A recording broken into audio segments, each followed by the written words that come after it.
அனைவருக்கும் வணக்கங்க. இன்றைக்கி நம்ம இந்த வீடியோவில் பார்க்க இருக்கிறது 4 வகையான இட்லி பொடிங்க. 4 வகையான பொடிங்க என்னன்னு கேட்குறீங்களா? இது வந்து எள்ளு பொடி, இது வந்து பொட்டுக்கடலை பொடி, இது குழந்தைங்களுக்கு ரொம்ப பிடிக்கும். இது வந்து கொள்ளு பொடி, இது வந்து கொழுப்பு குறைக்கணும்னா இந்த கொள்ளு பொடியை பயன்படுத்துங்க. இது பருப்பு பொடி, பாசிப்பருப்பு, கடலைப்பருப்பு, உளுத்தம் பருப்பு போட்டு செஞ்சுருக்கேன். இது எப்படி பண்ண, இதுக்கு என்னென்ன தேவைன்றதை பார்க்கலாம். முதல்ல நம்ம வந்து கொள்ளு பொடி எப்படி செய்யலான்னு பார்க்கலாங்க.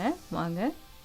1 கப் கொள்ளுங்க, ஒரு 8 வரமிளகாய், ஒரு கைப்பிடி அளவு கருவேப்பிலை, ஒரு முழு பூண்டு, அப்புறம் சின்ன கட்டி பெருங்காயம், அப்புறம் ஜீரகம் 1 ஸ்பூன், அவ்வளோதான் இதுக்கு தேவை. பொட்டுக்கடலை 1 கப்புங்க, இது வந்து ஒரு 4 வரமிளகாய் போட்டால் போகிறோம். மிளகு 1 ஸ்பூனு, அப்புறம் ஒரு கைப்பிடி அளவு கருவேப்பிலை, ஜீரகம், இதுதான் பொட்டுக்கடலை பொடிக்கு.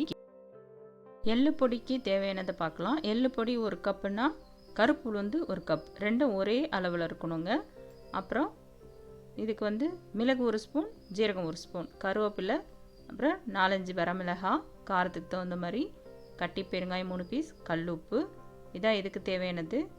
இது அடுத்த இட்லி பொடிக்கு வந்து 1 கப்பு கடலைப்பருப்பு, உளுத்தம்பருப்பு, பாசிப்பயிறு 3ம் ஒரே அளவு, ஒரு பூண்டு, அப்புறம் 4-5 வரமிளகாய், கட்டி பெருங்காயம் 1 ஸ்பூன், மிளகு, ஜீரகம், கருவேப்பிலை, இதான் இதுக்கு தேவையான பொருட்கள். இதெல்லாம் எப்படி நம்ம பண்ணோன்னு உங்களுக்கு காமிக்கிறேன். முதல்ல நம்ம கடலைப்பருப்பை வறுத்துக்கிறோங்க. கடாய் நல்லா சூடாகி கொஞ்சமாக எண்ணெய் போட்டால் போகிறோம். நல்லா செவக்க வறுத்துக்குங்க கடலைப்பருப்பை. கடலைப்பருப்பு தீயாமல் நல்லா செவக்க வறுத்துடுங்க. இதில் இருக்க எண்ணெய் போருங்க. இது ஒரு 3/4 வறுபட்ட உடனே அதுக்கப்புறம் நம்ம பாசிப்பயிரை சேர்த்து வறுக்க போகிறோம். பச்சை பயிறு போட்டாச்சு, நல்லா வறுத்துடுங்க. கடலைப்பருப்பு, பச்சை பயிறு ரெண்டும் நல்லா வறுபட்டுருச்சுங்க. இந்த ஸ்டேஜில் நம்ம உளுத்தம்பருப்பு சேர்த்துக்கிறோம். கருப்பு உளுந்து பாருங்கள், கருப்பு உளுந்து போட்டு அதுக்குள்ளேயே நல்லா வறுத்துக்குங்க. 3 நல்லா வறுபட்டு வாசம் வந்துருச்சுங்க. இப்போ நம்ம ஒரு பிளேட்டுக்கு எடுத்துக்கலாம். இப்போ திருப்பியும் கடாயில் கொஞ்சம் எண்ணெய் விட்டு, இது வந்து கட்டி பெருங்காயம் பொரிஞ்சு வரணுங்க, அதுக்காக கொஞ்சம் எண்ணெய் போடுறேன். இந்த கட்டி பெருங்காயத்தை பொரிச்சிடுங்க. எப்பயுமே இட்லி பொடி இடிக்கிறதுக்கு நீங்களும் கட்டி பெருங்காயம் பயன்படுத்துங்க. அதில் பூண்டு சேர்த்துக்கிறேன். அதில் இருக்க எண்ணெய் போதுமான அளவு. பூண்டு நல்லா வெடித்து வறுபட்டுருச்சு. இந்த ஸ்டேஜில் நம்ம வரமிளகாய் சேர்த்துக்கலாம்.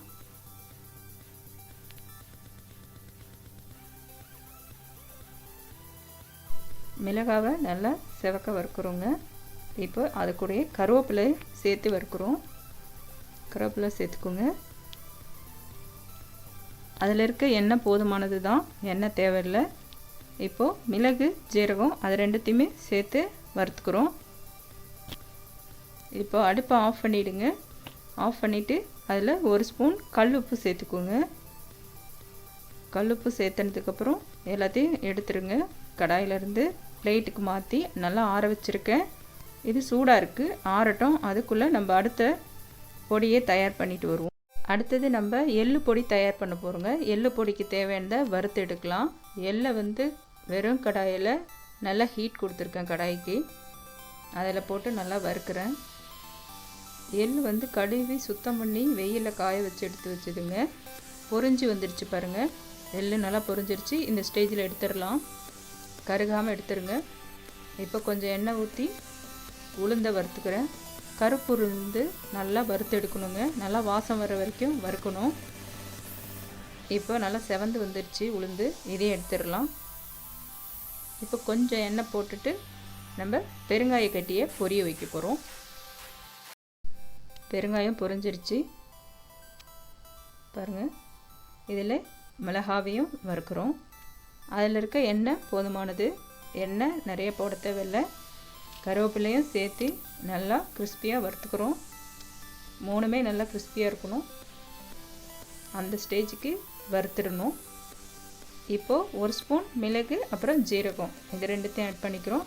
மறக்காமல் கல் உப்பு 1 ஸ்பூன் போட்டுக்கோங்க. அடுப்பை நிறுத்திடலாம். இப்போது எல்லாத்தையும் பிளேட்டுக்கு மாற்றி நான் எடுத்து ஆற வச்சுருக்கேன்.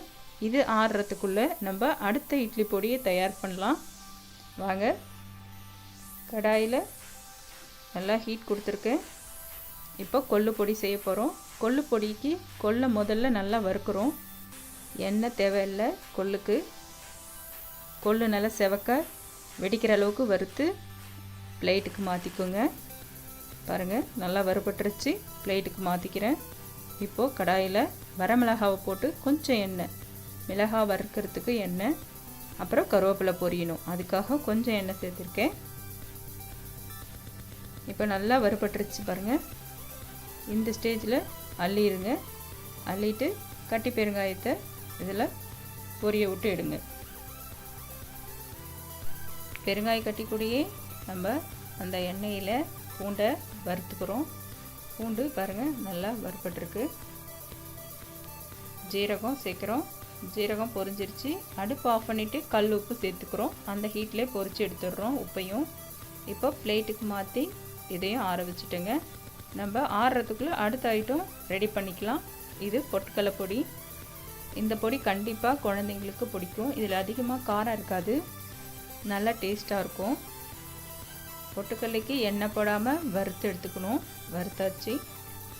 அடுத்தது கொஞ்சம் எண்ணெய் சேர்த்து வரமிளகாய் வறுக்கிறோம். மிளகாய் வறுபட்டதுக்கப்புறமா மிளகு நல்லா வெடிக்கணும். அதுக்கப்புறமா ஜீரகம் சேர்க்குறோம். மிளகு, ஜீரகம், மிளகாய் எல்லாம் நல்லா வறுபட்டுருச்சுங்க. கடைசியாக கருவேப்பிலை பசங்க சாப்பிட மாட்டாங்க. இந்த மாதிரி பொடியில் சேர்த்து கொடுங்க. நான் எல்லா பொடிக்குமே கருவேப்பிலை சேர்த்துருக்கேன். இப்போ பாருங்கள், 4 வகையான பொடிக்கான மசாலாலாம் தயார் பண்ணியாச்சு. இப்போ பொடியாக இடித்து எடுத்துகிட்டு வந்திருக்கேன் பாருங்கள். நல்லா ஆறுனதுக்கப்புறம் பொடியாக இடிக்கணும். அப்போ தான் நல்லா தூளாகி வரும். இது பொட்டுக்கடலை பொடி, எள்ளு பொடி, இது பாசிப்பருப்பு, அப்புறம் கடலைப்பருப்பு, உளுத்தம்பருப்பு போட்டது. இது கொள்ளுப்பொடி. கொள்ளுப்பொடி நல்லா சூடான சாதத்தில் நல்லெண்ணெய் போட்டு பிசைஞ்சு சாப்பிடுங்க, ரொம்ப டேஸ்ட்டாக இருக்கும். எவ்வளோ நேரம் இந்த வீடியோவை பொறுமையாக பார்த்ததுக்கு மிக்க நன்றி. லைக் பண்ணி ஷேர் பண்ணுங்கள். தேங்க்யூ.